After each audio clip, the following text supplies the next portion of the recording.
باپ، والد، father, daddy, ابا، پاپا، یہ وہ ورڈ ہیں جو بڑی جان نثاری والے ورڈ ہیں. جس کے سر پہ اس کا باپ کھڑا ہو اس کو یوں لگتا ہے جیسے میں بہت طاقتور ہوں. اور جب باپ جیسی بلڈنگ گر جائے اور اس جہان فانی سے رخصت ہو جائے تو یوں لگتا ہے کہ اب انسان تنہا ہو گیا ہے. اب بیساکھیاں ختم ہو گئی ہیں. اب اپنے ہی سہارے پہ چلنا ہے، اپنے ہی پیروں پہ بھاگنا ہے. جو ملے گا کھا لینا ہے، نہیں ملے گا تو جستجو کو جاری رکھنا ہے. آپ دیکھ رہے ہیں یوٹیوب چینل ڈاکٹر جلیل اسلم آفیشل. میں لاتا ہوں من بھاتا. السلام علیکم. آدھا برس. باپ گھر کا سائبان، ابا آپ کے لفظ سے موسوم کیا جاتا ہے. یہ تین لفظ جن سے کائنات کے علوم کی ابتدا ہوئی. ابا بچے کی توتلی زبان سے جب بولا جاتا ہے تو زندگی مسکراتی ہے. قرآن مجید میں اب 19 مرتبہ آیا ہے، 19 مرتبہ آیا ہے. اب کی جمع ابا ہے جو کہ قرآن مجید میں 64 مرتبہ آیا ہے.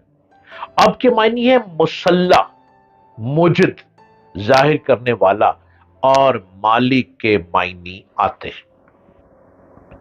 ہر زندہ شے کا باپ ہے. اللہ تعالیٰ نے فرمایا ہے کہ میں نے ہر چیز کو نر اور مادے کے طور پر پیدا کیا. پودے ہوں یا پھل پھول، جانور ہو یا کیڑے مکوڑے، چرند ہوں یا پرند، ہر مخلوق نر اور مادہ کے طور پر تخلیق ہوئی ہے. ہر بچے کا باپ ہوتا ہے. باپ کے بغیر تخلیق جنس ایک سوالیہ نشان ہوتی ہے.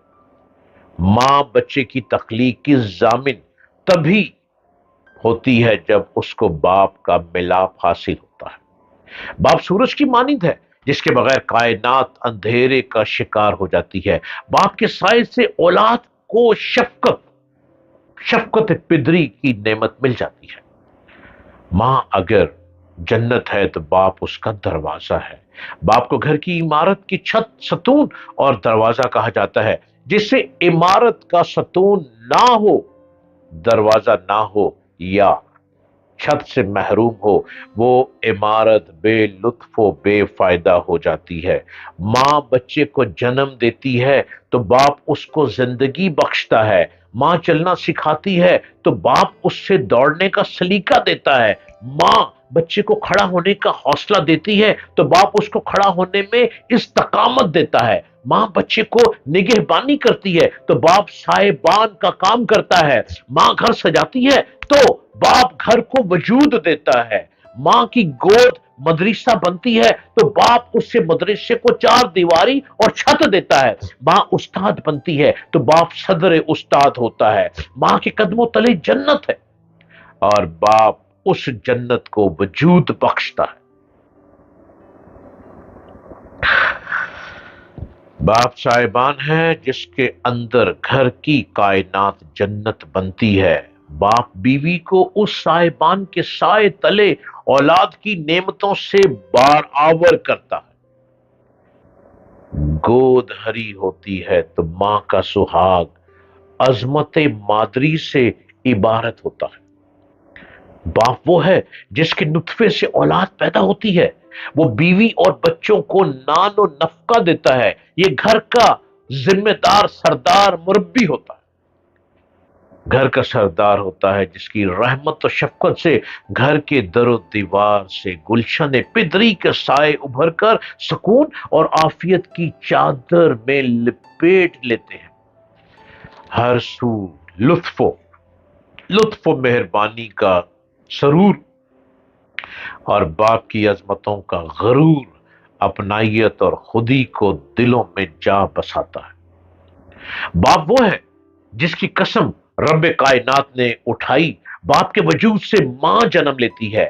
باپ ناراض ہو تو رب کائنات ناراض ہو جاتا ہے آقائے کائنات صلی اللہ علیہ وآلہ وسلم نے فرمایا کہ باپ جنت کے سب دروازوں میں سے بیچ کا دروازہ ہے۔ اب یہ بیٹے کی مرضی ہے کہ وہ اس دروازے کو ضائع کر بیٹھے یا اس کے حصول کی ریاضت کرے۔ باپ کا برتاؤ، باپ کا رویہ، باپ کی محبت اور باپ کے خوف کے سارے تصورات رب کائنات سے متعلق ہیں۔ اگر کسی نے باپ کی اطاعت سے ہاتھ کھینچا تو اس نے اللہ کی اطاعت سے اپنا ہاتھ کھینچا، کیونکہ افضل البشر حضرت محمد صلی اللہ علیہ وآلہ وسلم نے فرمایا باپ کی اطاعت اللہ کی اطاعت ہے۔ جس نے باپ کی نافرمانی کی اس نے اللہ تعالیٰ کی نافرمانی کی۔ اپنے گھروں میں محبت اور شفقت کے پھول پھیلانا شروع کر دیں۔ گھر کب ٹوٹتے ہیں؟ جب گھر کے لوگ گھر کے ستون کو دیواروں سے نکال دیتے ہیں، جب گھر کی بنیادوں کو کمزور کر دیا جاتا ہے اور باپ کو گھر سے اکھاڑ کر سڑک پہ پھینک دیا جاتا ہے، تو یاد رکھیں وہ گھر کبھی بچتے نہیں، وہ گھر کبھی بستے نہیں، وہ گھر کبھی آباد نہیں ہوتے، اور گھر میں رہنے والے اس باپ کی اولاد بھی بکھر بکھر کے تنہا رہ جاتی ہے۔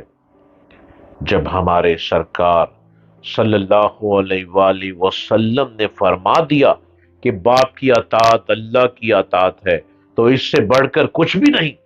اگر آپ کا باپ زندہ ہے تو اپنے باپ کی خدمت کریں، اپنے باپ سے محبت کریں، اپنے باپ سے وہ پیار حاصل کریں کہ باپ آپ کو دیکھ کر تڑپتا ہے، ان کی آنکھوں سے نکلنے والے موتی محبت کے موتی ہوں۔ دعا کریں کہ باپ آپ کے دکھوں کے ہاتھوں اپنے آنسو نہ گرائے۔ اگر باپ کے آنسو آپ کی تکلیف دینے سے گر گئے تو آپ ساری زندگی کبھی سکون نہیں پا سکیں۔